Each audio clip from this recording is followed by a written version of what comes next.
मियाँ साहब अब ये देखें ना, हम तो नहीं चाहते अब हम अपनी शाहरा खुद ही काट लें। सवाल ये है कि बेटर सेंस शुड प्रिवेल, और जो है वो बैठे बिठाए आपने एक जो है वो बात आकबतना अंदेशी से यहाँ तक आप सिलसिला ले आए। हमारा मुल्क है, हमारे मुल्क में जहाँ अनरेस्ट होगा हमें तकलीफ़ होगी, और फिर जो उधर से हमारे फ़ौजी भाई जो हैं या जो रेंजर्स के लोग हैं उनकी शहादतों की बात हो रही है, पुलिसमैन की शहादतों की बात हो रही है।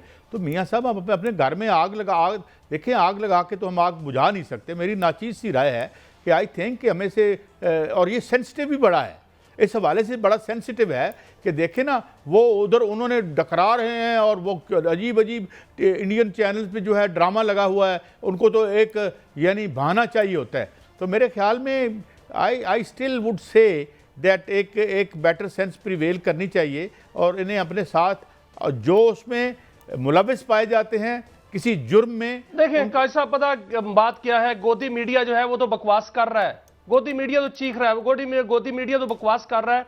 वो फेक न्यूज देने में जो है वो सबसे ज्यादा महारत नहीं मैं कहूंगा आगे है, सबसे ज्यादा पूरी दुनिया में बदनाम हो चुका है।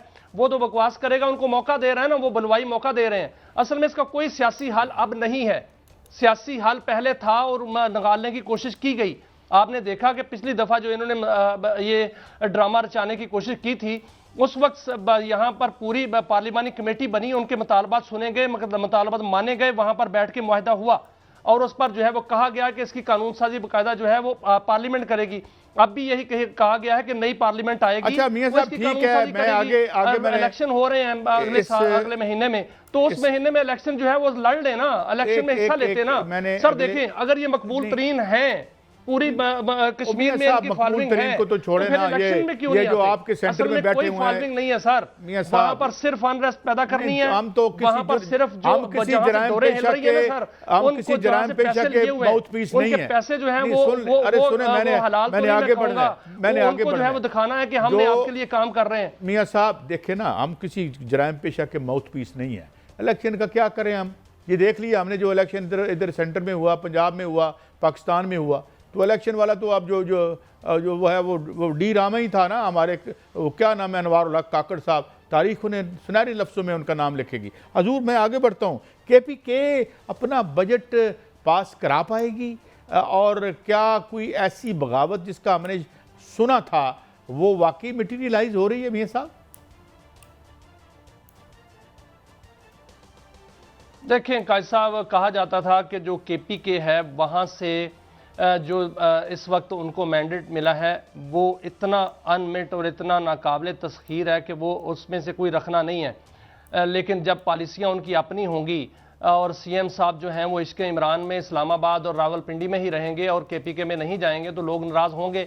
और वहाँ पर जो लोग हैं उनका MPs हैं, उनका मुतालबा ही एक है कि ना उनकी बात सुनी जाती है, ना उनको पॉलिसीज़ में शामिल किया जाता है, ना उनको जो है वो रोल दिया जाता है, और ना ही यहाँ डेवलपमेंट हो रही है। हमने दोबारा जो है इलेक्शन में जाना है, लोगों से वोट लेने हैं, क्या उनको मुंह दिखाएंगे, क्या उनसे बात करेंगे?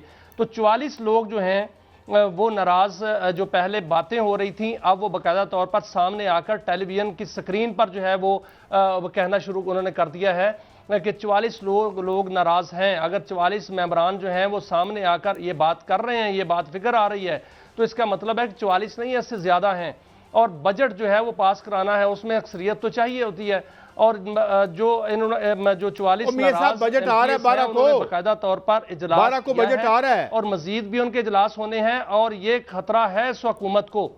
जी 12 को बजट आ रहा है मियां साहब। फिर शकूक व शुबात है। 12 को बजट आ रहा है, कैसा 12 को बजट आ रहा है, ये कंफर्म है। और पीपल्स पार्टी अब ऑन बोर्ड हो गई है। आज सर इक्तिसादी कौंसिल का इजलास हो गया वज़ीर आज़म की ज़ेर सदारत, और पीपल्स पार्टी वज़ीर आज़म की ज़ेर सदारत आज इक्तिसादी कौंसिल का इजलास हुआ है, वहां तमाम सूबे मौजूद थे। पीपल्स पार्टी और नून लीग के दरमियान मामला तय पा गए हैं। 12 को शाम 5 बजे बजट जो है वो आ रहा है। अब बजट में क्या आएगा वो तो बजट सामने आएगा तो पता चलेगा। लेकिन आपने कायद साहब आज एक कालम देखा है, सीनियर सहाफ़ी जो मुसलसल कालम लिख रहे हैं और मुसलसल वार्न कर रहे हैं और बता भी रहे हैं। आज उन्होंने खबरदार होशियार तैयार के नाम से कालम अनुमान से लिखा है, उसमें उन्होंने तो बड़े इंकशाफात कर दिए। उन्होंने कहा है कि जुलाई से जवाल शुरू हो रहा है और मौजूदा हुकूमत जो है वो अपनी अफादियत खो चुकी है। उन्होंने कहा कि जो टेक ऑफ है वो ना माशी तौर पे हुआ ना सियासी तौर पे हुआ। अब वो क्या सराई कर रहे हैं या किसी इंफॉर्मेशन की बिना पर बात कर रहे हैं सुहेल वड़ाइच साहब, वो मुसलसल लेकिन बात जरूर कर रहे हैं और उनकी मुसलसल बात जो है वो सामने आ रही है और जंग अखबार पे छप रही है। नहीं, सुहेल वड़ाइच साहब एक बड़े जय्यद साफ़ी हैं और मेरे बड़े ज़ाती पर्सनल दोस्त भी हैं, मगर मैं ज़्यादा कोई उनके मतलब कालमों का इतना ज़्यादा फ़ैन नहीं हूँ। मेरी इतनी उनसे यानी फ्रैंकनेस ज़रूर है कि मैं ये कह सकूँ। बहरहाल मैं उनके कालमों को पढ़ के कम अज़ कम ये अंदाज़ा लगा सकता हूँ कि कौन क्या कहना चाहता है, कौन क्या कुछ। अच्छा हाँ, तब्दीली मेरे ख्याल में देखें 28वीं तरमीम जो है वो आ गई तो फिर तो शायद तब्दीली ना हो। मियाँ साहब देखिए सर, 28वीं तरमीम जो है वो आनी है। वो पहले कोशिश थी कि बजट से पहले आए, लेकिन बजट से पहले नहीं आई और जो दोनों जमातें हैं उनके दरमियान मामलात कुछ तय पाए हैं।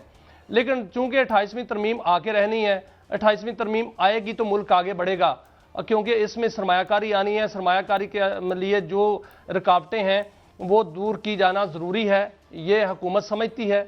और 28वीं तरमीम के लिए 2/3 चाहिए, 2/3 के लिए पीपल्स पार्टी चाहिए और पीपल्स पार्टी के साथ जो है कुछ लोगों का मामला चाहिए। और वो जीबी का इलेक्शन जो है वो भी अभी हुआ है, आगे कश्मीर का इलेक्शन होना है। अब पीपल्स पार्टी क्या मांगती है, कौन से ओहदे मांगती है, अगर वो आईनी ज़्यादा ओहदे में हो सकता है कि वो हुकूमत मांगे तो फिर वो भी देनी पड़ेगी, क्योंकि 28वीं तरमीम ज़रूरी है। हुकूमत की कुर्बानी देना को जो है वो बड़ा मायने नहीं रखते और इस हवाले से 28वीं तरमीम सर बजट के बाद आए, वो आनी है, जुलाई के अंदर आए या जून के अंदर ही उसको बजट की बहस के अंदर जो है वो बिल लाया जा सके, वो तैयार है, वो किसी भी वक्त आ सकती है। और मेरे ख्याल में अगर ये आ गई तो फिर मुमकिन है मेरे भाई की जो प्रिडिक्शंस हैं कालम में वो कोई इतनी दुरुस्त साबित ना हो। तो अच्छा, ये तो आपने दुरुस्त कह दिया, मगर पीपल्स पार्टी के बहुत थे और बिलावल भुट्टो साहब ने कह रहे थे कि जी अभी बजट पर किसी किस्म की कमिटमेंट ना की जाए, तो उनके जो दुख दर्द हैं वो भी दूर कर दिए गए हैं, गवर्नमेंट ने कर दिए हैं अब, और वो हुकूमत बना पाएंगे। गिलगित बल्तिस्तान में 5 सीटों को के रिजल्ट्स रोक कर रिकाउंटिंग शुरू हो गई है, तो वहाँ क्या मंजरनामा है?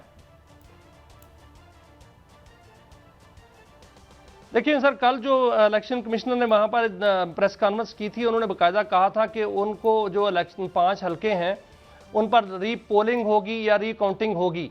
तो 5 हलके अगर उसमें एक तरफ चले जाते हैं तो फिर सीटों का इतना फर्क नहीं है। तो लगता यही है सर कि पीपल्स पार्टी को जीबी जो है वो मिलेगा, क्योंकि अक्सरियत जमात वही है। अब 5 हलकों का जो बात है उसमें भी एक खबर है कि 5 हलकों की सीटें जो हैं वो कहाँ जाएंगी। अब देखना यह है सर कि जो 28वीं तरमीम पर बातचीत हो रही है और कश्मीर का मामला इशू भी सामने आ रहा है, कश्मीर के इलेक्शन भी, तो उसमें कुछ लो तो होगा। लेकिन चूंकि ये कहा गया है कि ये जीबी का इलेक्शन बड़ा शफाफ हुआ है और इसमें मुस्लिम लीग नून ने बाकायदा तौर पर मुबारकबाद दी है पीपल्स पार्टी को, तो कुछ मामला तय हुए हैं कायद साहब। चलिए, बड़ी अच्छी बात है।